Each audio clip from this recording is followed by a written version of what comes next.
ichida G'iyos Boytayevni kasetasi bor ekan. Hozir buni qo'yib eshittiramiz. G'iyos Boytayev mana shu ashulani nechinchi yillarda aytgan. Bilganlar bitta kommentariyada yozib ketasizlar. Bitta like ham bosib ketasizlar.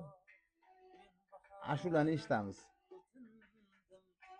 Ko'klam oyim ko'kingdan bir chimdim sochimda men bahordan o'tindim. Ko'klam oyim ko'kingdan bir chimdim qor qo'yinidan zo'rg'a senga yetindim.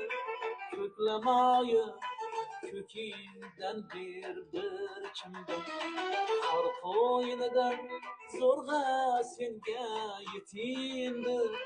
Ko'klamoyim ko'kingdan bir chimdim sen keltirgan his ro'zingdan aylanay